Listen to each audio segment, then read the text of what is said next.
Okay, let's get into this. We're looking at a source today that, honestly, offers a really different angle on learning English fluency. Mm-hmm. It kind of throws out the usual textbook approach and focuses on something, well, something more internal. Yeah, and what grabs you right away is this kind of bold claim it makes. English isn't actually that hard. Right. It suggests getting fluent, speaking naturally, isn't this huge mountain to climb that takes years. It reckons you can get there, well, a lot faster than most people think. And it says the real problem, the thing holding most people back, isn't the language itself. It's not vocabulary lists or grammar rules. No, it's pinpointing something else entirely. Hmm. It argues that most learners who get stuck, they don't lack the knowledge, not really.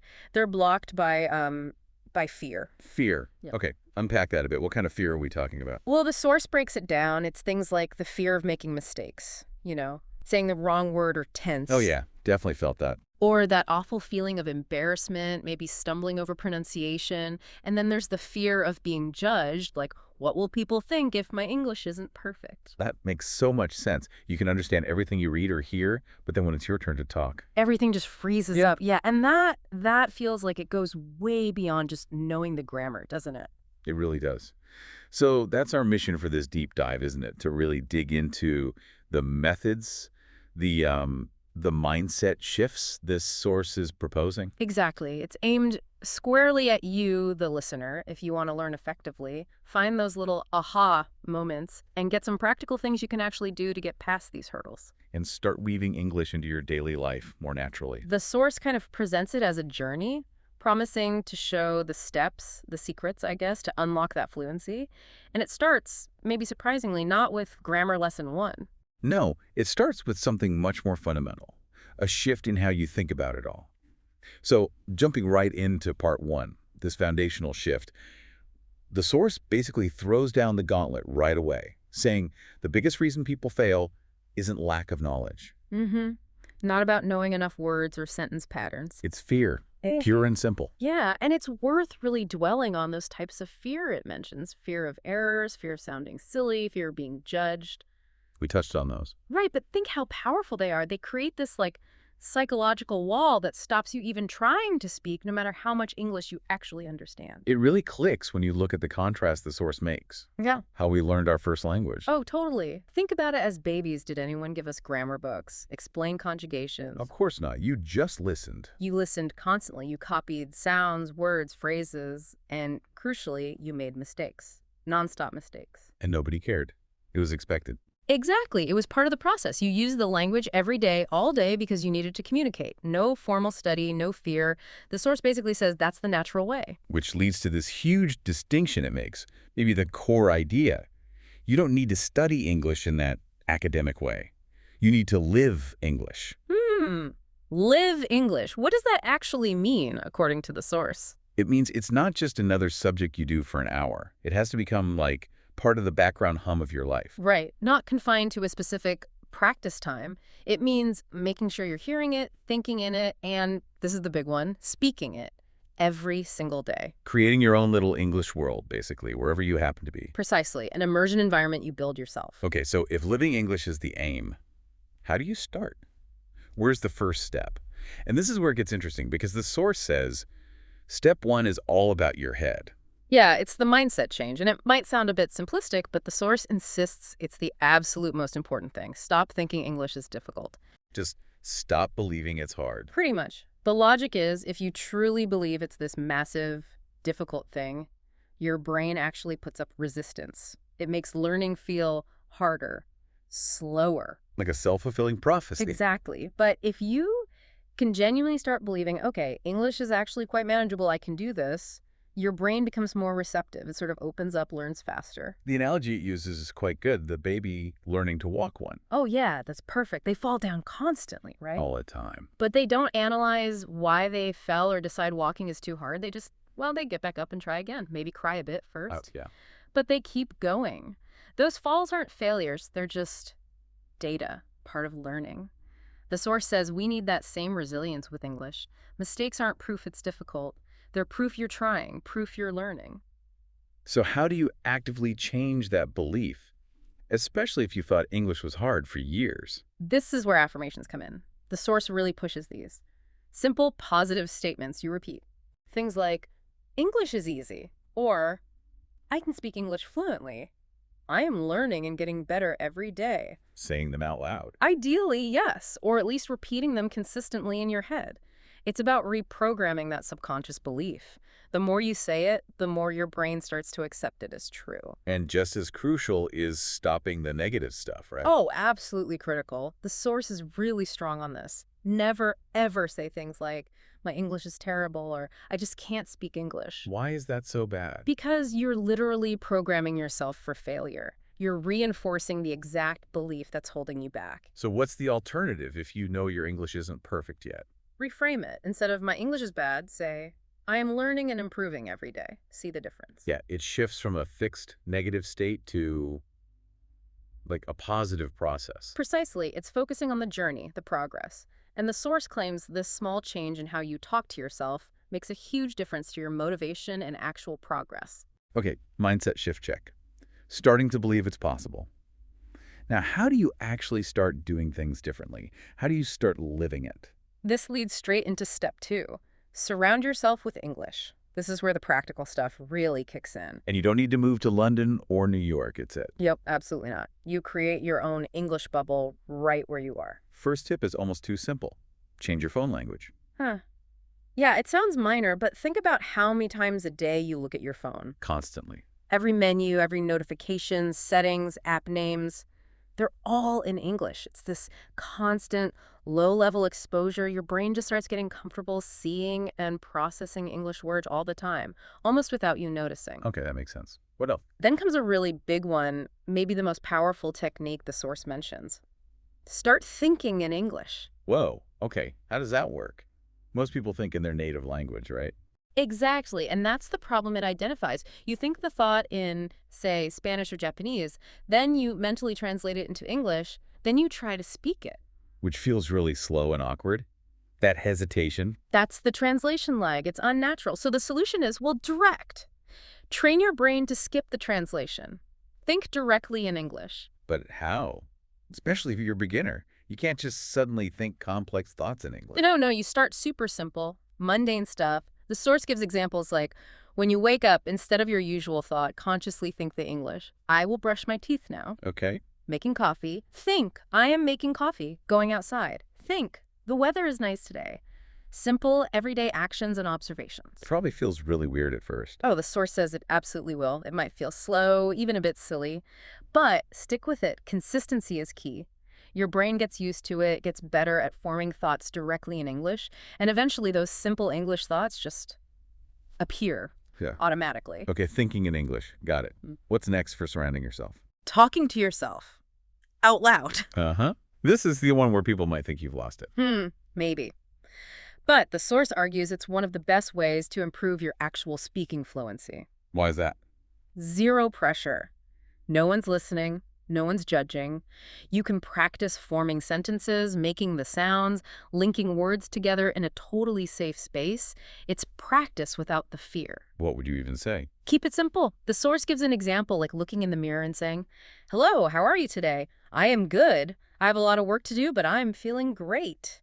Just getting used to vocalizing English thoughts. And that builds confidence for real conversations. That's the idea. The more you practice the physical act of speaking, even just to the air, the less scary it feels when you have to do it with another person. It builds that muscle memory. Makes sense. Yep. Anything else for creating this English world? One more very practical, hands-on thing, labeling. Labeling, like sticky notes? Exactly. Write the English word for common objects on sticky notes and put them on the objects. Door on the door, table on the table, refrigerator, mirror, window. And then what? Just look at them. Read them aloud every time you see them, but not just the word.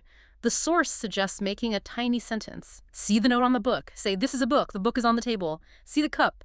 This is a cup. I drink tea from this cup. Ah, so you're connecting the word, the object, and a simple sentence structure and saying it out loud. Precisely.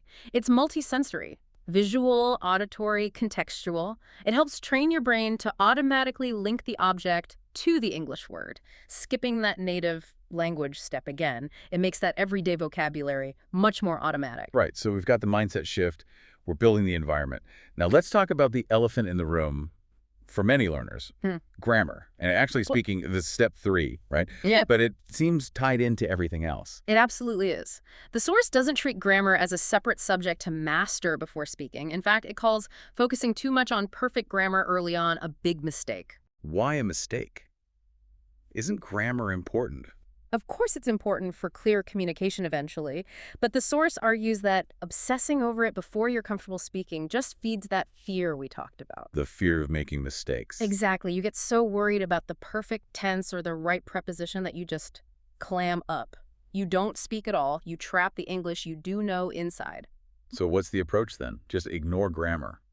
Not ignore it, but prioritize differently. The source says, learn to speak first, focus on getting your meaning across, and then refine the grammar as you go. Like the kids again? Precisely. Kids don't learn grammar rules explicitly. They absorb patterns by listening and using the language. Their fluency comes first, and the grammatical accuracy develops naturally over time through exposure and practice. So instead of drilling verb tables, Focus on learning simple whole sentences. Things like, I am eating, she is going to the market, they are playing football, these basic patterns. yeah, the idea is you absorb the grammar from these sentences. Yeah, by hearing them, saying them, using them repeatedly in context, the grammatical structures start to feel natural, intuitive, rather than like a set of rules you have to consciously apply every time you speak. And the main way to make that happen. Listen more, copy more. That's the core practice. Find native English audio or video, listen carefully to a sentence, and then repeat it out loud. Mimicking everything. Everything. The pronunciation, the rhythm, the intonation, as close as you can get. The source insists this act of mimicry is key. It trains your mouth and brain to produce English sounds and structures correctly and automatically. Okay, so speak first. Worry less about perfect grammar initially. Learn through simple sentences and copying. How does this translate into, like, using English day to day? The source gets really specific here, doesn't it? It does. It really doubles down on the idea that you probably already know enough English to start using it in your daily routine. You just need to activate it. By linking it to what you're already doing. Exactly. It walks you through a typical day, showing how almost every moment can be a mini English practice session. Let's go through that. It starts right from waking up. Yep, back to talking to yourself. As you get out of bed, verbalize it simply. Good morning, I feel fresh today, I had a nice sleep. Let me get up and brush my teeth. Saying it out loud. Saying it out loud. Then in the bathroom. I am brushing my teeth, now I am washing my face, let me take a shower. In the kitchen, I am making tea. This tea smells so good. I am eating toast with butter. Even if you're alone. Especially if you're alone. It's the act of forming and speaking the sentences that matters. It builds that comfort, that readiness to use English for simple, concrete things. Then it moves into actual conversations, starting small, like with family. Yeah, it gives a really simple morning greeting example. Good morning, Mom. Good morning. How did you sleep? I slept well. What are you making for breakfast? Eggs and toast. Do you want some tea? Yes, please. Okay, here you go. Thank you. Super basic, but functional. That's the point. Simple, functional, relevant to the moment. You're not trying to debate philosophy. You're just communicating basic needs and pleasantries.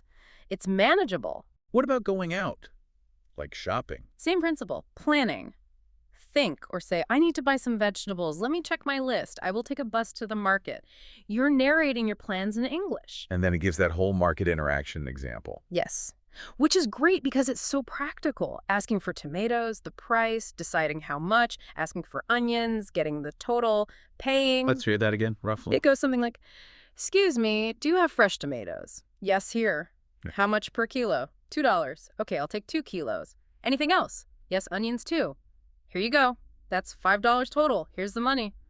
Thank you.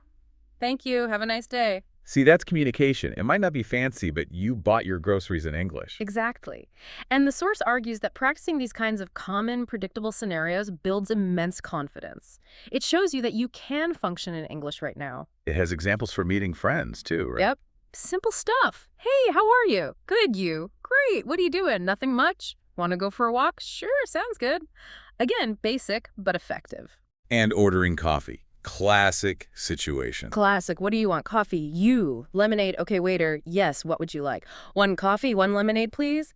Anything else? No, that's all. Okay, coming right up. You can see the pattern. Use simple, direct language for the task at hand. And it continues into the evening, talking about your day with family. Long day today. What did you do? Went to the market, met my friend. Nice. What did you buy? Vegetables. Good. Let's have dinner. Yes, I'm hungry. And ending the day. Back to talking to yourself before sleep. Today was a good day. Learn some new things. Tomorrow, wake up early. Practice morning English. Time to sleep now. Good night. So the core idea is that by rehearsing these simple daily conversations, maybe using the source's examples as a starting point, you're actively training yourself. You're building scripts almost, familiar patterns for common situations, and the source promises this dramatically reduces that panic or hesitation when you face the real thing. Because you've kind of done it before, even if just with yourself. Exactly. And that idea of listening and repeating is woven through all of this. Don't just read the examples. Listen to how people actually say these things and copy them. Here, I am going to the market. Say, I am going to the market. Mimicking the sound. That mimicry seems really important in this method. The source stresses it. It says it's the fastest way to improve pronunciation and make your speech sound more natural, even with simple sentences. Daily, deliberate copying. Okay, so that covers the daily integration. Yeah. But what about getting, well, better? Moving beyond basic functionality towards real fluency, tackling that nervousness. Right. This is where the source focuses on elevating your skills, specifically targeting confidence and pronunciation. Because it acknowledges that knowing some English isn't the same as speaking confidently. Many people get stuck there. Exactly. You might read well, understand loads, but speaking still feels like a hurdle. That fear of mistakes, worrying if people understand your accent, just general nerves. Yeah, those are real. But the source is really encouraging here. It insists that even if your English isn't perfect, you can learn to speak confidently by following these methods. It asks you, the listener, to think. Does that sound like you? The fear, the worry about pronunciation, not enough practice, translating in your head? If yes, then it offers the perfect solution, which involves Tackling pronunciation directly, building confidence systematically, and really drilling down on that thinking in English idea. Let's start with pronunciation. What's the goal here? Sounding like a native speaker. No, the source is clear about that. The goal isn't necessarily a specific accent, like American or British. It's clear pronunciation, speaking so people can understand you easily. That's it. Okay. Achievable. How? Back to basics. Listen and copy. Still the fastest way, it says. Find simple audio a sentence even. Listen really carefully. Like that I want to go to the park example. Exactly. Listen to how a native speaker says it each sound, the rhythm, then repeat it. Try to match them exactly, and do it again and again. Repetition is key. It trains your mouth. What else for pronunciation? Speak slowly and clearly. This one's interesting because people often think faster equals more fluent. Yeah, you hear fast speakers and think, wow. But the source argues that trying to rush when you're not ready just leads to mumbled, unclear speech. It's much better to speak at a moderate pace, enunciating clearly. People will understand you better, which is fluency. Clarity over speed. Good point. And recording yourself. Highly recommended. Record yourself saying a sentence or two on your phone, then listen back critically. Ooh, cringe factor potentially high there. Oh, maybe initially, but then compare your recording to a native speaker saying the same thing. The source says you'll immediately hear where the differences are specific sounds, intonation. It gives you targeted things to work on. Okay, practical tips for pronunciation, but what about just feeling shy or nervous? Yeah, confidence building. The source has direct advice here too. First, big one. Stop obsessing over mistakes. Easier said than done, maybe. Perhaps, but it hammers this point home. Mistakes are normal. They're necessary. Everyone makes them. Even native speakers stumble sometimes. Don't let the fear of imperfection silence you. Okay. And the second point. Speak English every single day. We keep coming back to this, but it's crucial for confidence. Confidence comes from doing, from practice. Even 15 minutes a day. Talk to yourself, talk to a friend, talk to the mirror. Just speak. Daily. Consistency builds capability, builds confidence. Exactly. Then there's the 3-second rule. Heard of this? No, what's that? When someone asks you something or you need to say something, don't pause and agonize over the perfect response. Give yourself 3 seconds, max, then just speak. Why 3 seconds? Because waiting longer lets the anxiety build. If someone asks, what did you do yesterday? Don't wait 10 seconds trying to craft a masterpiece. 3 seconds, then just say something simple. I went to the park, watched a movie, had a great day. Get something out quickly. It short circuits the hesitation loop. Interesting technique. And finally, for confidence. Practice real conversations. The more you actually use English to communicate with people, the less scary it becomes. All that daily practice feeds into this. Which loops us back to what the source calls the ultimate key, the real game changer for fluency. Thinking in English. It revisits this, right? It does for a deeper dive, because in its view, this is the thing you have to master for natural, spontaneous speech. It says you must train your brain to think directly in English. Remind us why translating is so bad again. Because it's slow and clunky. Brain process. 1. Native thought. 2. Mental translation. 3. Speak translated English. Too many steps, too much delay, too much effort. The goal is just 1. English thought. 2. Speak English thought. Bingo. Instantaneous. Effortless. That's the fluency target, and the source insists it's trainable, even for beginners. How do you start training that practically? Start with single words. Super simple. Throughout your day, consciously label things around you only using the English word in your head. See your bed. Think bed. Not your native word, just bed. Pillow. Pillow. Window. Window. Tree outside. Tree. Car. Car. Just replacing the native label with the English one in your internal monologue. Exactly. All day long. That's step 1. Building those direct object English word connections. Then what? Move to simple sentences in your head. Narrate your actions directly in English. Brushing teeth. Think, I am brushing my teeth. Eating. I am eating rice. Food tastes good. This food is delicious. Again, the key is trying to form the thought directly in simple English, not translating a more complex native thought. And talking to yourself helps reinforce this. Massively, because you're taking those simple, direct English thoughts and immediately turning them into spoken words. I am choosing my clothes. I will wear a blue shirt today. The weather is nice. I see a little girl playing. It's direct thought-to-speech practice. What about input? Watching movies, listening to stuff? Still vital. Daily exposure to authentic English movies, videos, subtitles okay at first, podcasts, simple reading feeds your brain the patterns and vocabulary it needs to start thinking in English more easily. More input helps fuel the thinking process. But the source has a big warning here, doesn't it? About just consuming. Oh yeah, huge warning. Listening and reading are necessary, but they are not sufficient for fluency. Especially speaking fluency and thinking in English, you can listen for years and still hesitate to speak. Why? Because you haven't practiced the output. You haven't forced your brain to retrieve the language quickly and construct thoughts directly in English under the pressure of communication. The source is adamant. You must speak. Talk to people. Talk to yourself. Just practice producing the language. That's what wires your brain to think in it. So it even gives a daily plan for this thinking in English training. It does, very explicitly. Makes it super actionable. Let's recap that plan. Okay. Morning. Name everything around you in English objects. Afternoon. Make simple English sentences in your mind. Narrate actions, observations. Evening. Watch or listen to English for at least 20 minutes. Input. Night. Speak to yourself in English for 5-10 minutes. Output consolidation. Simple steps done daily. And the promise is, stick to that daily routine, and within a few weeks, you'll notice a difference. Your brain will start making the shift. Hesitation will decrease. And any final tips on just stopping the hesitations, getting the words out? The main one is just speak. Don't overthink.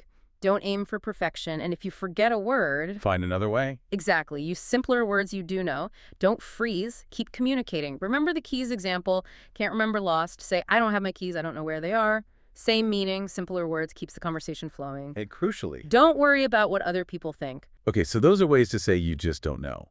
What about in a professional setting where I don't know isn't enough? You need to find the answer. Right. Here, the language shifts to managing the situation and offering follow-up. The source suggests a smart first step. Ask for a deadline. When do you need to know by? Good move. Buys you time and sets expectations. Exactly. Then you offer to get the information. Let me get that for you, or let me find out, or let me look into this. The source points out that native speakers often use contractions here. I'll find out. I'll look into this. And a key phrase for promising to follow up. I'll get back to you. You often combine this with why you can't answer now. I need to check something first and I'll get back to you. Or I need to confirm, verify, look into this and I'll get back to you. And you can specify when you'll get back to them. Yes, absolutely. And I'll get back to you by time date, like by the end of the day or by tomorrow afternoon. And it's good practice to confirm if that time frame works. Does that work for you? What if you just need to admit you don't know it right now, off the top of your head?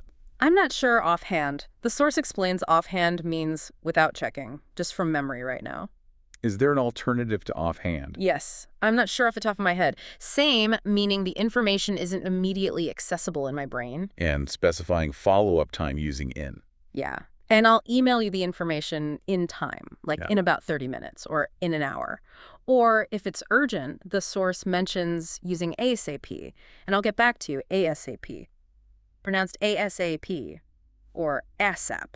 Wow, that's a whole strategy just for handling. I don't know. It shows you can still sound competent and helpful even when you lack the info immediately. It really does. It's about managing the interaction professionally. Okay, so moving from not knowing to not understanding, how does the source say we should ask for clarification or check if we are being understood? Right. Crucial for avoiding miscommunication. If you didn't hear or understand, the source says a simple, "Sorry, I didn't catch that," is very common and polite. What if it's a specific word or phrase? "Sorry, what does X mean?" Or if you didn't grasp the overall meaning, "Sorry, what do you mean by X?" And if the problem is how they're speaking, too quiet. Could you speak up a little? The source clarifies speak up means speak louder. Too fast. Could you slow down a little? Using could you makes these requests polite. Okay, now flipping it. When you've explained something, how do you check if the other person got it? The source gives several options here. Very common. Do you know what I mean? Or does that make sense? Yep. You can add to you, but often don't need to. And the really short version. Makes sense. Just like that, with a rising intonation at the end. Super common quick check. Yeah, I use that one all the time. Me too. Mm. Similar ones. The source lists are, does it sound good to you? Or the short forms sound good, again with that upward inflection. Okay. And there's an idiom the source mentions for checking agreement or shared understanding. Yes, are we on the same page? The source explains this means, do we agree? Or do we understand the situation the same way? And if the answer is yes, You can just confirm, yep, we're on the same page. perfect. These are so vital for keeping communication clear and making sure everyone's aligned. Okay, this leads us nicely into a really rich section the source covers. Idioms. Ah, yes, idioms. The source really emphasizes these, saying they're crucial for sounding natural and for understanding native speakers, right? Absolutely. It positions them as a key part of fluency. The masterclass apparently covers 50 common ones. Now, we probably can't break down all 50 in minute detail here. No, that would be a deep dive in itself. Exactly. But we can definitely look at a good selection provided in the source, get a feel for what they mean and how they're used, give everyone a taste of their power. Sounds like a plan. Which ones does the source highlight? Okay, one of the first is to play something by ear. Play by ear? Like music. Sort of, but it means deciding how to handle a situation as it unfolds, rather than making firm plans beforehand. The classic example the source gives is weekend plans. What should we do this weekend? Let's just play it by ear. So being spontaneous. Got it. What about to be all ears? That means you're fully listening, giving your complete attention. The source uses a work example. Maybe you want to pitch an idea and your boss says, "Okay, I'm all ears." It signals they're ready and focused on what you have to say. A good way to show you're ready to listen. Here's a fun one. To wake up on the wrong side of the bed. Yes, the source explains this just means waking up grumpy, irritable, in a bad mood for no particular reason. You might say about someone else, "Wow, someone woke up on the wrong side of the bed today." We've all been there. How about to wing something? This means doing something, like giving a presentation or maybe even an interview answer without proper preparation, kind of improvising it. The source wisely notes you would not want to wing an important exam like IELTS. Definitely not. Good advice. To make a mountain out of a molehill. A great visual idiom. A molehill is tiny, a mountain is huge. The source says it means exaggerating a small problem, making it seem much bigger or more serious than it actually is. Like, okay, calm down, it was a tiny mistake. Don't make a mountain out of a molehill. Right, keeping perspective. To be at a crossroads. This describes being at a point where you have to make a significant decision, one that could change your path. Like deciding on a career change after many years, I feel like I'm at a crossroads. A major decision point. Let's talk weather idioms. To rain cats and dogs. Simple, classic, vivid. It just means it's raining extremely heavily. Wow, look outside. It's raining cats and dogs. Can't beat that one. Feeling good. To be on top of the world. That means feeling incredibly happy, ecstatic, like everything is perfect. Maybe after getting great news or achieving something big. I just got the promotion. I'm on top of the world. Pure elation. How about relationship dynamics? To give someone the cold shoulder. The source explains this means intentionally ignoring someone or being unfriendly, usually because you're angry or upset with them. Why are you giving me the cold shoulder? Did I do something wrong? Like emotional distance. What about avoiding a decision? To sit on the fence. This means delaying or refusing to choose between two options or take sides in an argument, often because it's difficult or you're unsure. A manager who won't decide on a project might be accused of sitting on the fence. Indecisiveness. Yeah. Okay, here's one we saw mentioned earlier, but it's listed as an idiom: to hit the nail on the head. And the source reinforces its meaning here: to be exactly right about something, to identify the core issue perfectly. You really hit the nail on the head when you said the main problem was communication. Confirming accuracy. How about health? To be as fit as a fiddle. A fiddle is a violin. This idiom means to be in excellent physical health, very energetic and well. My grandpa is 85, but he's still as fit as a fiddle. Vibrant health. To get something out of your system. The source says this means doing something you've been wanting or needing to do for a long time so you can finally stop thinking or worrying about it. Like, if you keep talking about wanting to try skydiving, a friend might say, just do it and get it out of your system. Addressing that lingering urge. What about when someone shows up unexpectedly? Speak of the devil. Yeah, the source clarifies this doesn't mean the person is actually bad. It's used when you happen to be talking about someone and then that very person appears or calls right at that moment. We're just talking about Mark. Speak of the devil, here he comes. A funny coincidence. To give someone the benefit of the doubt. This means choosing to believe someone is telling the truth or had good intentions, even if there are reasons to be suspicious. Like, if a colleague has an excuse for being late, the boss might say, okay, I'll give you the benefit of the doubt this time. Choosing trust. A classic motivator. No pain, no gain. And the source defines it straightforwardly. You have to work hard, maybe endure some difficulty or discomfort to achieve something worthwhile. Often used for exercise or learning new skills. Learning guitar is tough, but no pain, no gain. Encouraging perseverance. Hang in there. This is a phrase of encouragement telling someone not to give up during a difficult time, to keep going. I know things are tough right now, but hang in there. It'll get better. Offering support. A penny for your thoughts. The source explains this is a gentle, often kind way to ask someone what they're thinking about, especially if they seem quiet, distracted, or thoughtful. You seem miles away. A penny for your thoughts. Inviting them to share. It's not rocket science. Rocket science is seen as super complex, so this idiom means something is not difficult to do or understand. Come on, you can figure out this new software. It's not rocket science. Making something seem achievable. To let someone off the hook. The source says this means deciding not to punish someone or hold them responsible for something they did wrong. Maybe a boss lets an employee off the hook for a minor mistake. I made an error, but thankfully my manager let me off the hook. Forgiveness or exemption. To make a long story short. This signals you're about to give the brief, summarized version of a more complicated story, skipping the details. So, what happened on your trip? Well, long story short, we missed our flight, but eventually got there. Getting to the point, easy does it. The source defines this simply as slow down or be careful, used when someone needs to do something gently or cautiously, like carrying something fragile. Whoa, easy does it with that face. A caution to be gentle. To go back to the drawing board. This means a plan or idea has failed and you need to start over from the very beginning. The client hated the initial design, so we have to go back to the drawing board. Starting the planning again. Once in a blue moon. A blue moon is a rare astronomical event, so the source says this idiom means something happens very infrequently. I'd love to go to the opera, but I only get to go once in a blue moon. Very rare. Yeah. At the drop of a hat. This means doing something immediately without any hesitation or needing advance notice. She's always willing to help. She'll come over at the drop of a hat if you need her. Instant action. To add insult to injury. The source explains this is when something bad happens and then another bad thing happens right after, making the situation even worse. First, I lost my wallet, and then, to add insult to injury, it started pouring rain. Piling on the misfortune. To hit the sack. A very common informal idiom meaning simply to go to bed or go to sleep. Okay, I'm exhausted. Time to hit the sack. Ready for sleep. Here's another repeat from earlier used idiomatically. The ball's in your court. Right, and the source again emphasizes it means it's now someone else's responsibility to make the next move or decision. We sent them the contract, the ball's in their court now. Passing the responsibility. What about being mistaken about something or someone? To be barking up the wrong tree. The source explains this means you're pursuing the wrong course of action, blaming the wrong person, or looking for something in the wrong place. If you think I broke the vase, you're barking up the wrong tree. It was the cat. Misdirected effort or accusation. to get your ducks in a row. This means getting everything organized, prepared, and ready, especially before starting something important.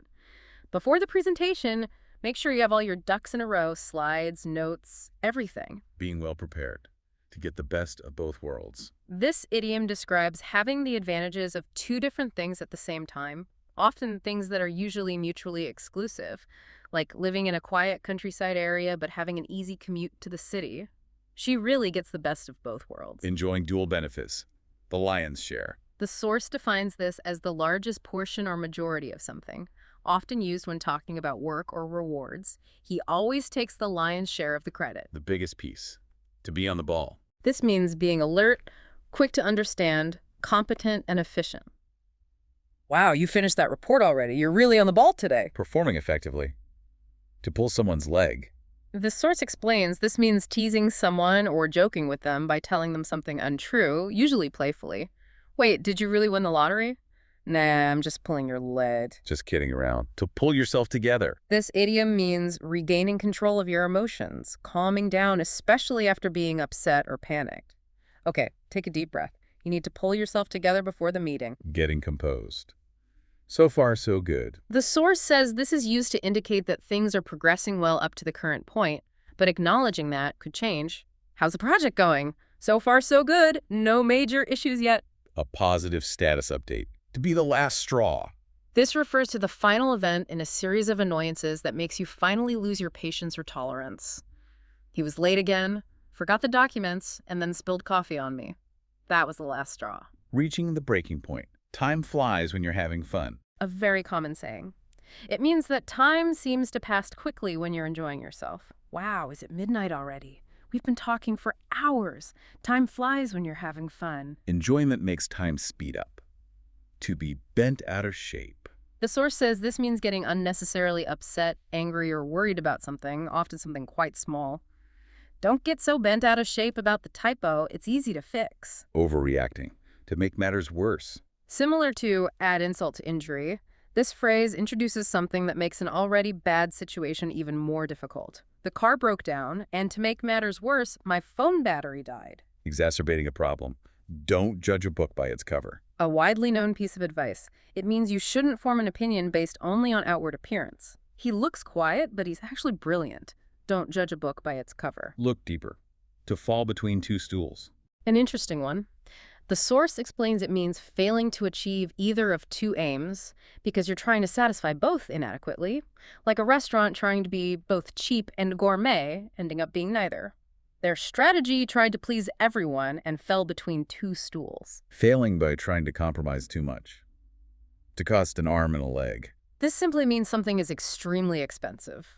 I'd love that designer handbag, but it costs an arm and a leg. Very pricey. To cross that bridge when you come to it. The source explains this advises against worrying about potential future problems before they actually happen. Deal with them if and when they arise. What if the flight is delayed? Let's not worry about that now. We'll cross that bridge when we come to it. Deal with problems as they occur. To cry over spilt milk. Or sometimes spilled milk. This idiom means getting upset or complaining about something bad that has already happened and cannot be changed. Okay, you made a mistake, but there's no use crying over spilt milk now. Let's fix it. Don't dwell on the unchangeable past. Curiosity killed the cat. This is used as a mild warning against being too nosy or inquisitive, suggesting it could lead to trouble. Why do you need to know his salary? Just curious. Well, curiosity killed the cat. A warning about prying. To miss the boat. The source defines this as losing an opportunity because you acted too late or hesitated. They were selling cheap tickets last week, but I waited too long and missed the boat. Opportunity lost due to delay. To be on fire. This idiom means someone is performing exceptionally well, having great success, often in a rapid or impressive way, like a salesperson making many sales, or an athlete playing brilliantly. She answered every question perfectly in the interview. She was on fire. Performing outstandingly. To spill the beans. The source says this means revealing a secret or telling something that was supposed to be kept confidential, often accidentally. Don't tell Sarah about the surprise party. She's terrible at keeping secrets and always spills the beans. Revealing secret information. And one more the source defined. To be under the weather. Yes, a very common way to say you're feeling slightly ill, not seriously sick, but just not feeling well. I think I'll take the day off. I'm feeling a bit under the weather. Feeling unwell. Okay, the source listed to be out of the woods. But the definition wasn't complete in our material, so sticking to the ones with explanations, that's a really solid dive into common idioms. It really is. And you can see how sprinkling these into your conversation, naturally not forcing them, but using them where they fit, makes your English sound much more native-like and expressive. Absolutely. It adds color and nuance. Mm. Okay, moving on from idioms, the source then tackles how to share opinions and perspectives. This is huge, especially professionally. It mentions covering over 50 phrases for this. Another area with massive variety. So how does the guide suggest introducing your personal opinion? What are the options beyond just, I think? It recommends picking maybe 2 or 3 phrases you like to start with, then gradually adding more so you don't sound repetitive. It gives a whole list, ranging from common to slightly more formal. Things like, in my opinion, as far as I'm concerned, from my perspective, from my point of view. Personally, I think that. Okay, so several ways to frame it as your view. Exactly. Also, in my view, I'd say that, which is quite common and natural. I believe that, and then stronger versions like I strongly believe that or I firmly believe that. Showing conviction. Right. And even stronger. I'm convinced that, or there's no doubt in my mind that. Also, I feel that in my mind, and it seems to me that. Wow, that's a lot of options just to introduce your viewpoint. It really is. And just using something other than I think immediately makes your language sound a bit more varied and maybe more thoughtful. The source uses an example idea, like, we should hire a marketing expert to build our website. And you could introduce that with any of these phrases. Exactly. From my perspective, we should hire a marketing expert. Or, I'm convinced that we should hire a marketing expert. The guide really pushes for using a variety of these. And the source actually comes back to variations on, I think, later on too, doesn't it? We could weave some of those in here for a fuller picture. Good idea. So for equivalents to I think that sound natural, the source mentions I'd say is very common. Also framing it as if you ask me, I'd say. Okay. For emphasizing it's your personal take, it seems to me that, which we had, but also the way I see it, or even just to me. The source also notes, I reckon, is used in some regions. Right, I reckon has a more specific regional flavor. And then there are phrases you add after stating your opinion, like that's my take on it, meaning that's my view or interpretation. Or the idiom, that's my 2 cents. Which is a casual way to offer your opinion, sometimes implying, might not be worth much, but here it is anyway. Okay, so ways to frame the opinion itself and ways to label it afterwards. What about expressing different levels of certainty in your opinion? The source covers this too. For 100% certainty. I'm sure, I'm certain, I'm positive. Strong and clear. For more formal certainty, you might use, it's obvious that. Or employ strong adjectives like indisputable, undeniable, unquestionable. Or the phrase beyond a doubt with it's, like it's undeniable that we need to adapt. Very forceful language. What about the opposite? Expressing doubt or uncertainty in your opinion. Phrases like, it's possible that, it's probable that, or it's likely that, signal less than full certainty. Okay. And for opinions based more on gut feeling or intuition, not hard evidence, the source gives, I figure, I gather, or specifically, I have a hunch that. I have a hunch. I like that one. It clearly signals it's an intuition. And phrases that explicitly show you might be wrong, more diplomatic ways to state an opinion. Yes, the source provides things like, correct me if I'm wrong, but, or, if I'm not mistaken, also to the best of my knowledge, which indicates your opinion is based on what you currently know, acknowledging it might be incomplete. Those are really useful for navigating sensitive topics or admitting limitations. Okay, now disagreeing. The source warns that just saying, I disagree with you, can sound a bit blunt or argumentative. It definitely can, especially in professional or polite contexts. So what are the softer alternatives? Adding, I'm afraid is a common softener. I'm afraid I disagree with you. Makes it sound gentler, more regretful. Okay. What about acknowledging their point first? This is a key strategy the source highlights for polite disagreement, using phrases like, on the contrary, or I understand where you're coming from, but I respect your opinion, but that's a good point, however, or I see your point, but I have a different perspective. So you show you've heard and considered their view before presenting yours. Exactly. It validates their contribution before countering it. You can also explicitly ask permission. Can I share my opinion? Or frame it as offering another angle. That's one way of looking at it. But have you considered? And the source reminds us again. Combine these disagreement prefaces with your actual opinion phrases. Right, so I understand where you're coming from, but from my perspective, we need to look at the long-term costs. Makes for a well-rounded, polite disagreement. Excellent. Now, shifting slightly, what about sharing a general opinion? Not just your personal view, but something widely believed or accepted. The source provides specific phrases for this too. Things like, it's said that, Oh. it's believed that, I've heard that, Yeah. it's considered that, it's generally accepted that, most agree that, Mm. some say that. Okay, ways to attribute the opinion more broadly. Yes, and a strong one. It goes without saying that. This implies it's obvious, but you're stating it for emphasis. Right. And if the opinion comes from experts, researchers suggest that, or experts agree that.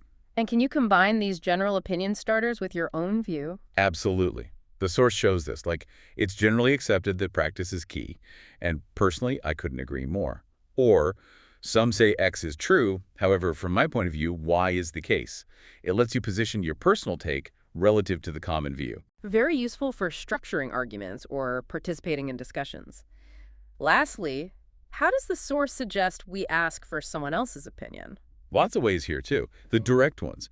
Do you agree? What's your opinion? What do you think? What are your thoughts? What's your view? How do you see the situation? What's your take on it? And simpler, more conversational ways. Especially after you've just given your opinion, you can use, what about you? Or, how about you? Right, turning it back to them. And if you want to ask about their specific experience related to the topic, has that been your experience or what has your experience been? The source also lists, are we on the same page? Again, here, in the context of seeking agreement. And is that something you would support too? Okay, another really comprehensive toolkit. Just having these phrases for agreeing, disagreeing, sharing personal or general views, and asking for opinions gives you so much more flexibility and nuance. It really moves you beyond just basic statements. Okay, next up, the source tackles something it calls the secret to really elevating your English, transition words. Ah, yes, the connectors. It makes a big claim for them. But honestly, they are incredibly important. They're like the signposts and the glue for your ideas. They show how sentences and paragraphs relate to each other, making everything flow logically. And the source stresses they're not just for formal writing, right? They're key in spoken English too. Exactly. They help your listener follow your train of thought. The source mentions covering over 50 of them, grouped by function. Okay, let's look at the categories. First up, cause and effect, or causation. Right. These words show that one thing caused or resulted in another. The basic example given is, I spilled my coffee. As a result, I changed my shirt. Spilling led to changing.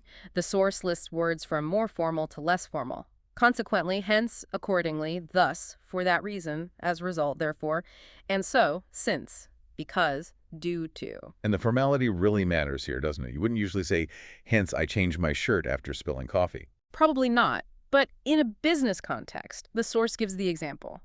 The project is over budget. Consequently, hence, therefore, we need to cut costs. There, the more formal words fit perfectly. You choose based on the situation. Makes sense. Next category, chronology showing time sequence. Ordering events, the simple example. First, I went to the store. Then I worked out. Finally, I made dinner. The source gives options for the first step. Firstly, to start, to begin, at the beginning or at the start. And for the steps in between, second, third, etc. Secondly, afterwards, next. Then subsequently, later. The source points out that many of these can be used repeatedly, so it's good to vary them if you have a longer sequence to avoid sounding robotic, like first, then, after that, next. Good tip. And for the very last step. Finally, lastly, and the nice phrase, last but not least, these clearly signal the end of the sequence. Okay, chronological order covered. How about contrast, showing opposing ideas? Right. Example. I love ice cream. However, I'm lactose intolerant. Two conflicting ideas. The source lists transitions again, roughly from formal to informal. However, nonetheless, still in contrast. On the other hand, conversely, while, whereas. And again, formality dictates the choice. I love ice cream, but I'm lactose intolerant. Super common, casual. I love ice cream, however, I'm lactose intolerant. Sounds more formal, maybe written. Exactly. Or using while or although at the beginning. Although I love ice cream, I'm lactose intolerant. Different structure, same contrast. What about adding similar ideas? The addition category. This is for linking related points. Example, I love ice cream. Furthermore, I love cake. The source lists. Furthermore, moreover, further, these are quite formal, then additionally, in addition, also, and as well as, coupled with, along with, together with. So instead of just short, choppy sentences, you get, I love ice cream, and I also love cake. Right. Or, I love ice cream as well as cake. Smoother. Precisely. Connects the thoughts. Next, generality for statements that are true most of the time, but maybe not always. Like, generally speaking, our meetings are productive. Exactly. The source lists, in general, generally speaking, by and large, for the most part, most of the time, more often than not, usually, typically, mostly, all ways to qualify a statement as generally true. Okay, giving examples. This is straightforward. The source gives the main three, for example, as an example. And for instance, use these to introduce specific cases that illustrate a general point. Our new software is great. For instance, it's cut down report generation time by 50%. Makes the general point stronger, more believable. How about emphasis? This is for adding extra weight or support to a statement. The source gives the example, I love pie. And the transition words are in fact and as a matter of fact. So, I love pie. In fact, I ate a whole one yesterday. Adding that extra punch. Finally, transitions for conclusion. Right. Signaling that you're wrapping up your thoughts, summarizing, or ending a presentation. Listed from more formal to less formal. In conclusion, to conclude, to summarize, in sum, all things considered. Finally, overall, ultimately, in the end, to wrap up, to sum up, all in all. So you could end a speech with, in conclusion, I urge you to consider.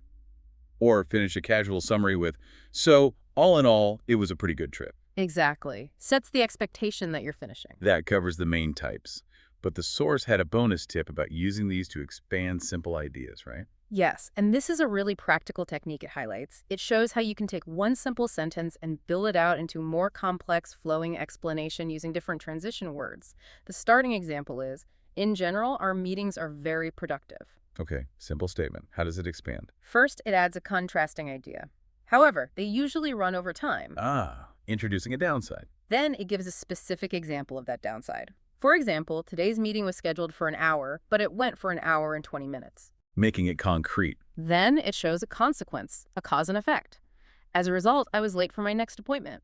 And finally, it adds another related point using addition. Additionally, this happens quite often, which impacts my schedule. Wow.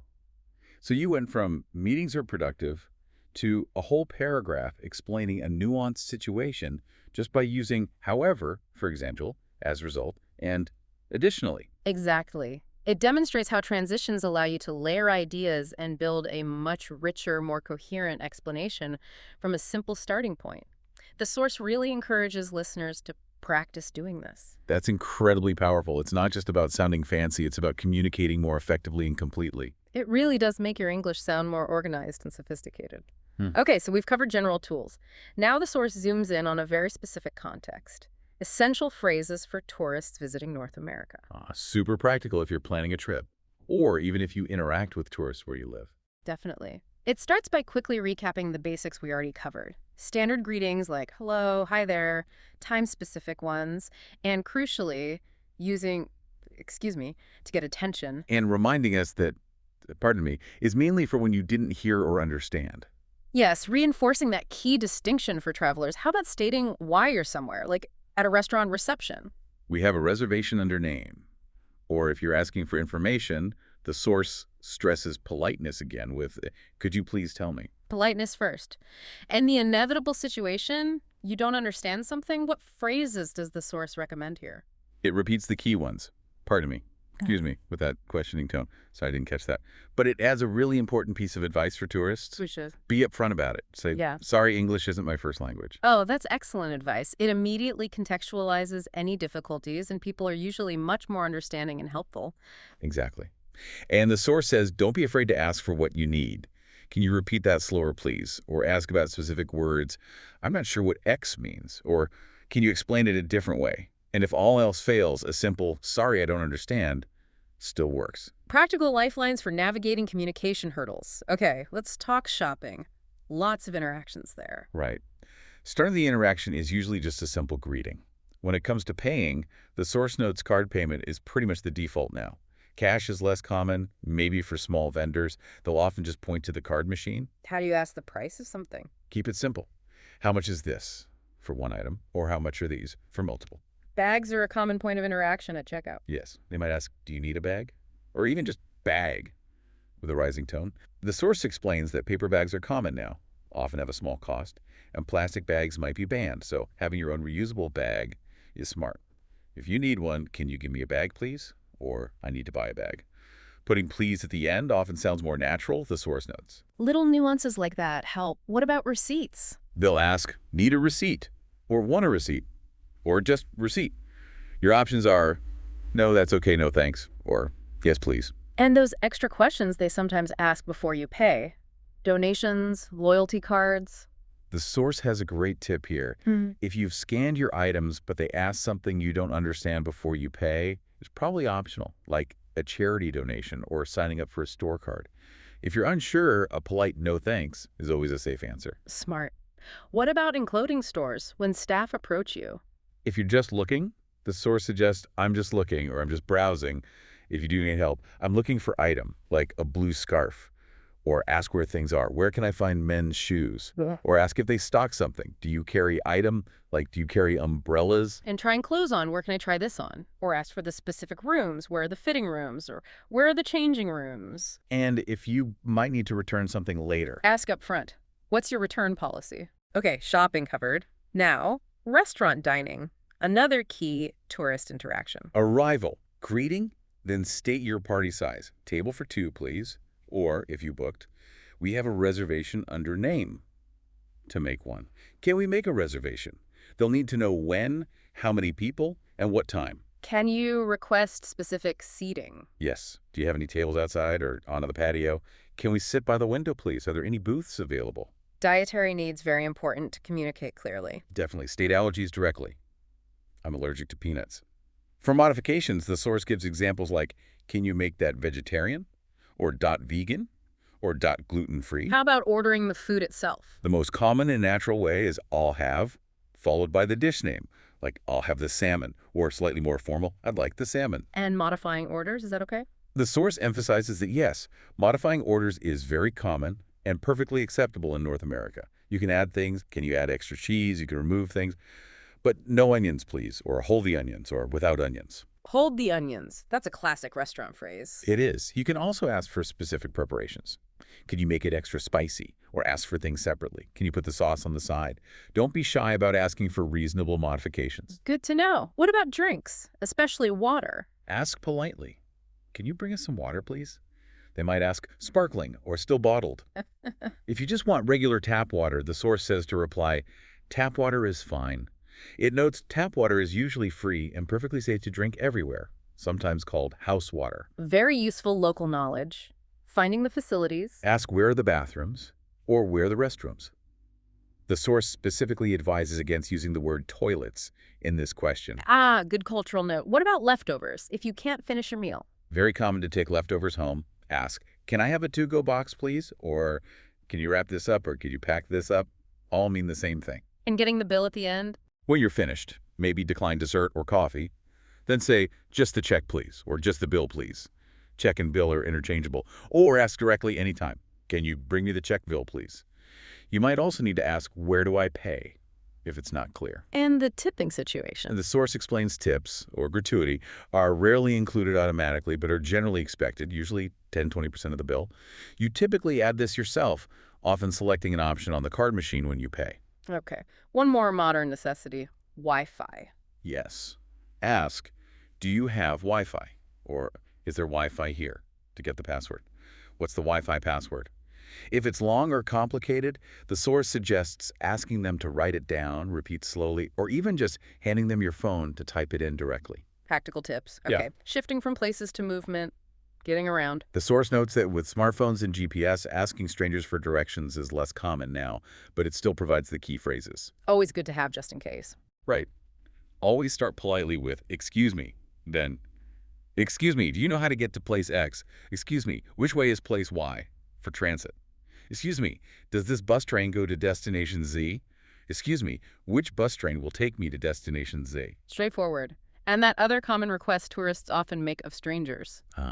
Asking someone to take their photo. Excuse me, do you mind taking our photo? The source highlights the ing form, gerund, after do you mind? Another option. Excuse me, could you please take our picture? Photo and picture are interchangeable here. Perfect. And the source ends this tour section with a reassuring thought. It does. It reminds listeners that people in North America interact with non-native English speakers all the time, are generally friendly and patient, and that having an accent or making occasional mistakes is perfectly fine and won't ruin your trip. The goal is clear communication, and these phrases help achieve that. That's a great takeaway. It's about connection, not perfection. Okay, let's change gears significantly now. The source moves into more advanced phrases for quite formal situations, specifically mentioning things like the IELTS exam or job interviews. Right, this is about polishing your language for situations where precision and sounding proficient really matter. The source provides over 30 phrases for this context. Where does it start? With the basics, talking about where you live but doing it formally, the recommended core phrase is, I was born and raised in place X. It emphasizes the past simple tense and the preposition in. Okay. How do you add more detail, like where you live now or for how long? You can add contrast. But now I live in place Y. For duration, use the present perfect. I've lived here for over Z years. Or, for ongoing actions like living, working, studying, the present perfect continuous sounds very natural. I've been living here for over Z years. And you can vary how you state the time period, Z years. Yes, be specific for 5 years. Or, more general, for several years, for many years, for a number of years. Gives you flexibility. Okay. How about talking about your work formally? Start with your job title, and the source stresses using the article A or N. I'm a software engineer. I'm an accountant. If your position is unique, use the, often mentioning the company. I'm the marketing director at XYZ Corp. The source suggests using a gerund statement for a general comment about your job. Yes, this sounds quite sophisticated. Being an engineer is very rewarding. Using that ink form to start the sentence. And talking about what you enjoy, using verbs of preference. I love using my problem-solving skills, or I enjoy collaborating with my team. The structure is verb of preference, love, enjoy, etc., followed by a gerund ing form. The source suggests adding strong adjectives too. I enjoy brainstorming unique solutions to complex problems. Elevates the description. Right. Nice. And acknowledging the downsides or challenges. Use a contrast transition word like, however, followed by maybe another gerund statement. However, being an engineer also has its challenges. Then specify the challenge, perhaps using specifically. Specifically, deadlines can be very demanding, and sometimes they have to work around the clock. Work around the clock. That's a good idiom the source includes for intense work periods. Exactly. Combining these elements, gerunds, strong adjectives, transitions, idioms, creates a really impressive, detailed answer. How about discussing hobbies formally? The source suggests, starting with an opinion statement, again maybe using a gerund, in my opinion, having hobbies is integral to living a fulfilling life. Shows you value work-life balance. Okay. Then how do you state your specific hobby? Use the phrase, I'm an avid X. Avid is the key adjective here, meaning very interested or enthusiastic. And X is the noun form of the hobby. I'm an avid hiker, an avid reader, an avid photographer, an avid guitar player. Structure is to be an avid plus noun. Avid sounds much stronger than just I like. It does. Then, explain why you enjoy it, perhaps with another gerund statement. Hiking gives me the opportunity to disconnect and appreciate nature. The source notes you generally use the ing form, hiking, or sometimes the activity noun, playing guitar gives me, or guitar gives me. What if you don't really have hobbies right now? Maybe because you've been focused on work or study, but you intend to start one. How do you handle that in an interview? The source provides great phrasing for this. You can acknowledge your past focus. Until now, my primary focus has been on my career, using present perfect. Then signal the change with, however. 2 options follow. However, I'm considering taking up hobby. Take up is the phrasal verb for starting a hobby, and consider needs the gerund taking up. Okay, considering taking up, what's the other option? Using would love. However, I'd love to take up hobby. Would love is followed by the infinitive to take up. You can then add the future benefit using a gerund statement. Drawing will give me a chance to express my creativity. And you can add certainty or hope. Yes. I am confident that drawing will, or I'm hopeful that drawing will, shows positive intention. That's a really polished way to talk about hobbies, even future ones. Okay, family, how to describe family relationships formally. A key phrase is, I'm from a close-knit family. Close-knit is a great adjective meaning tightly connected and supportive. An alternative. My family and I are very close. And if everyone gets along well, Everyone in my family gets along really well. The source points out that everyone takes a singular verb, gets, and suggests extremely well sounds even more advanced than really well. Good tip. And that idiom about resemblance. Everyone says I take after my mom in looks, and I take after my dad in personality. The source explains take after means to resemble someone, physically or in character. Very useful for these kinds of descriptions. Definitely. Okay, travel. How to talk about travel aspirations formally. Expressing desire, using would love. I'd love the opportunity to see travel to visit place. The source notes the prepositions carefully. Travel to Egypt, but see Egypt, or visit Egypt. No preposition needed before the place. Subtle but important distinction. Using hypotheticals. The second conditional works well here. If I could travel anywhere in the world, I'd choose Japan. Structure. If plus past simple, would plus base verb. And using a gerund statement to show it's a high priority. Visiting Japan is at the top of my travel list, meaning it's your #1 desired destination. Can you make that sound like a long-held dream? Yes, using present perfect. Traveling to Japan has been at the top of my list for as long as I can remember. Then add why. From my perspective, its unique blend of ancient tradition and modern technology is fascinating. And the source had a very advanced phrase for expressing the anticipated enjoyment. It did. And I'd revel in the opportunity to experience the culture firsthand. Revel in the opportunity plus infinitive means to take great pleasure or delight in the chance to do something. Sounds very sophisticated. It really does. Fantastic phrases for formal contexts. Now, the source also included some bonus safety net phrases for clarification, right? If you're answering a question and feel like you're not expressing yourself clearly. Yes, these are lifesavers in high-pressure situations like exams or interviews. The source recommends memorizing a few. They include, what I'm trying to say is, what I mean is, what I'm getting at is, what I'm trying to get at is. Ways to pause and rephrase. Exactly. Also, to put it another way, and in other words, and one that acknowledges the other person's point while clarifying yours. I get what you're saying, but. The source notes get is more casual for understand. The formal version is I understand what you're saying, but. Having those ready can really boost confidence. Okay, that covers a lot of formal ground. Now let's zoom in even further. Advanced phrases specifically for the workplace. The source lists 25 professional phrases. Right. These are the kinds of expressions you'll hear and want to use to sound fluent and integrated in a North American professional setting. Let's maybe pick out some key ones and discuss how the source explains their use. First up, I'm on board with that. Okay, on board. What does that signify? It means you agree with a proposal or plan. You support it. The source gives the example. We discussed the new marketing strategy, and the whole team is on board. It reminds us to conjugate to be, I am, he's, we're on board, and use the preposition with, on board with the plan. Got it. Agreement and support. Are we on the same page? We saw this earlier, but in a work context, it's specifically checking for shared understanding or agreement about a work-related topic before moving forward. Example. Okay, before we finalize the report, are we all on the same page regarding the key findings? It prevents misunderstandings later. Crucial check-in. It's a win-win situation. This describes a scenario where both parties or all involved benefit. The source actually uses its own masterclass as an example. The creators benefit and you, the learner, benefit. A mutually advantageous outcome. Nice example. What are your thoughts on this? A standard, polite way to solicit opinions or feedback at work. Much better than just, what do you think? Sometimes. The source notes you should specify the topic. What are your thoughts on the latest sales figures? We need to think outside the box. A very common call for creative or unconventional thinking, especially when facing a difficult problem. Our usual approaches aren't working.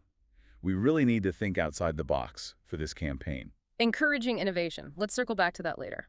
This means postponing discussion of a topic, usually due to time limits or needing more info.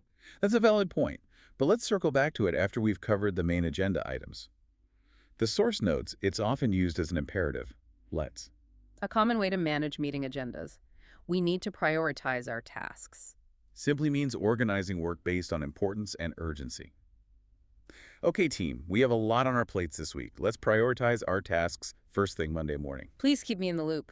A request to be kept informed about updates or progress on something. I'll be out of the office tomorrow, but please keep me in the loop on any developments with the client. The source highlights using please for politeness and the preposition on, keep me in the loop on this issue. Good details. Have they ironed out the details? This means asking if the specific, often complicated points of an agreement, plan, or contract have been fully resolved and clarified. Did they sign the contract? Not yet. They're still ironing out the final details.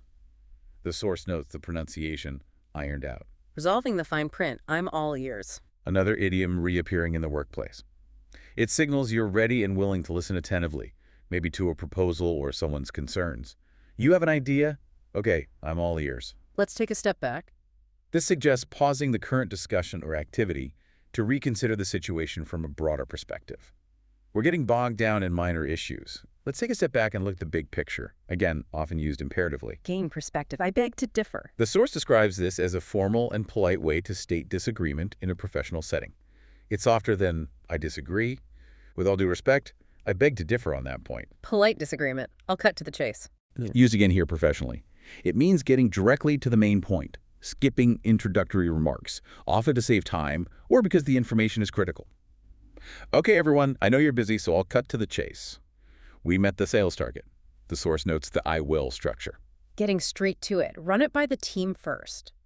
This means to share an idea or plan with a specific group or person to get their input, feedback, or approval before proceeding. It sounds like a good initiative, but run it by the marketing team first. Run it by someone. Seeking input or approval. Person calls the shots. An idiom meaning a specific person has the authority and makes the important decisions.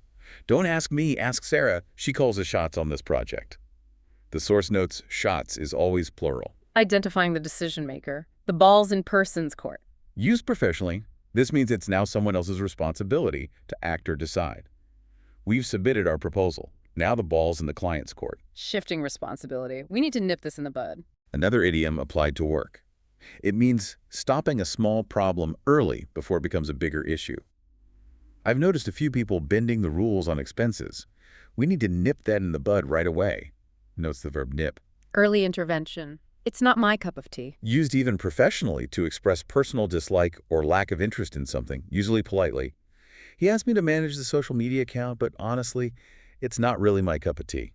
Expressing preference politely. They hammered out the agreement. Similar to ironed out, but often implies more negotiation or effort was involved in reaching the final agreement or plan. After 3 days of intense talks, they finally hammered out a deal, often used in the past tense. Reaching a difficult agreement. We're swamped right now. A very common informal way to say you're extremely busy, overloaded with work. Can you help with this? I'd love to, but I'm absolutely swamped this week. The source notes it's to be swamped, using the ed form. Very busy. We'll take that into consideration. A standard, somewhat formal phrase used to acknowledge feedback or a suggestion, indicating it will be thought about during decision-making without necessarily promising to adopt it. Thank you for your suggestion. We'll take that into consideration. Acknowledging input. We need to think long-term. Emphasizes considering the future implications of decisions, not just immediate results. This solution works now, but we need to think long-term about its sustainability. Future focus. Sorry, I'm tied up. Means you're busy or occupied and therefore unavailable. Could you join the call? Sorry, I'm tied up in another meeting right now. The source notes you can specify what you're tied up with. Unavailable due to being busy. Let's put our heads together. A call for collaboration or brainstorming, suggesting that collective thinking will yield better results. This is a tricky problem. Let's put our heads together and see what we can come up with. Collaboration. And the last one. To play devil's advocate. This means arguing against a position or proposal, not because you necessarily disagree, but deliberately to test its weaknesses and explore counter-arguments. I actually support the plan, but let me play devil's advocate for a moment. What if our main competitor reacts this way? It's a technique to ensure thorough consideration. Exploring opposing views critically. Wow, that's another incredibly useful set of phrases. Using those correctly would definitely make someone sound more professionally fluent. Absolutely. It's like learning the specific language of that environment. Okay, building even further, the source dedicates a section to advanced phrases specifically for job interviews, often tied to common questions. Over 50 expressions here. Right, because interviews are such a high-stakes formal situation, having precise and impressive language is key. How does the source suggest tackling that all-important opening? Tell me about yourself. It provides a crucial starting phrase. I have more than over almost X years of experience. It explains more than or over if it's above X, almost if it's just below. And it suggests using round numbers like almost 10 years if you have 9. Okay, quantifying experience clearly. Then add your role. Yes, as a Gaian job title. Again, stress in the article, a Gaian, you can also specify the field, in the finance field, or in the healthcare industry, or in the nonprofit sector. Got it. How about describing your responsibilities in those roles? Use the structure. In this role, current. In that role, past, I was responsible for. Using the correct tense. And the source makes a vital grammar point here. After responsible for, you must use a gerund verb, ending in ing. Ah, so not responsible for manage, but responsible for managing. Exactly. The source lists common verbs that fit. Managing, overseeing, leading, coordinating, creating, developing, reviewing, improving, streamlining, which it defines as making process efficient, analyzing. Good list of action verbs. And the source suggests using stronger adjectives than just a lot of experience. Yes, words like extensive experience or significant experience sound more professional. You can follow these with a gerund verb, extensive experience managing budgets, or a noun phrase, significant project management experience. Elevating the language. Okay, education and credentials. 4 degrees. I have a bachelor, a master, a PhD in subject. Again, the article A is important. Mentioning the university and year is optional. More formal verbs. I received my master's from, or I obtained my PhD from. And for certifications. Similar verbs. I received, complete, obtained my certification name in your field. The source notes that if the certification acronym, like PMP, CPA, is well known in your field, you often don't need to spell it out unless asked. Good practical tip. How about discussing personal strengths effectively? The source suggests a transition like, as for my strengths, then highlight a quality using, I'm extremely adjective. It recommends extremely over really or very for a stronger impression. Common adjectives listed include hardworking, committed, trustworthy, honest, focused, methodical, proactive. And team player is handled differently. Yes, the source points out it's a noun phrase, I'm a team player, not I'm extremely team player. Right. What about specific skills, like the ones often listed in job ads, communication, problem solving, etc.? The structure recommended is, I have advanced superior excellent skills. Skills mentioned include time management, communication, adaptability, problem solving, teamwork, creativity, leadership, interpersonal skills, attention to detail. Choose the adjective that fits your level. And there's a specific adjective for work ethic. Yes, the source highlights it's always, I have a strong work ethic.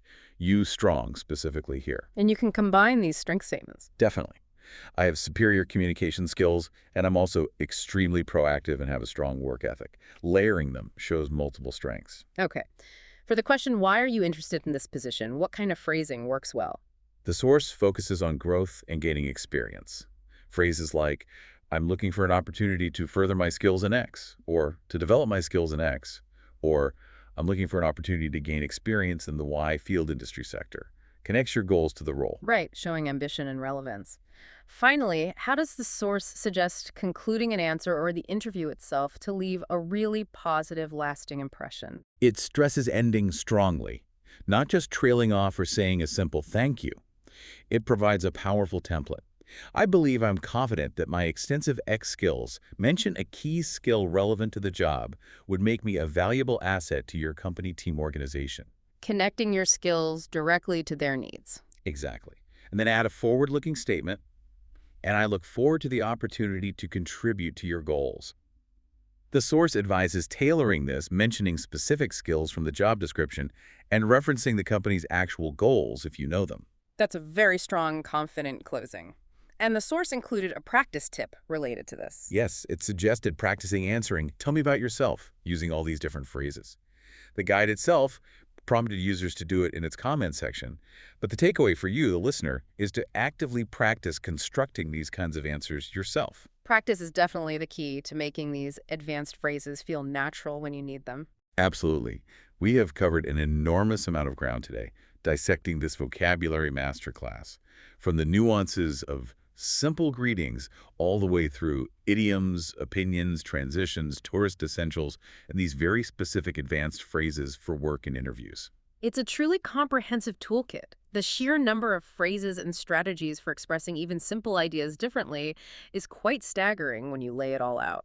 And the core message seems to be that by understanding the context, the subtle variations, and how to actually use these phrases, you really can significantly shift how natural you sound, how well you understand native speakers, and just how confident you feel navigating all sorts of English-speaking situations. This deep dive aimed to give you that structured understanding quickly, highlighting those aha moments from the source material without overwhelming you, moving you from just knowing words to using the language fluidly. It's like getting the playbook for more natural communication. It really is. And reflecting on everything we've unpacked, the dozens of ways to say thank you, or I don't know, the layers of formality, the richness of idioms. What does all that variety tell us about the English language itself, about its flexibility? And maybe more importantly for you, the listener, how could trying out just one or two new phrases from this deep dive potentially change the feel of your very next conversation? That's a great question to ponder, something to take away and experiment with. Definitely food for thought.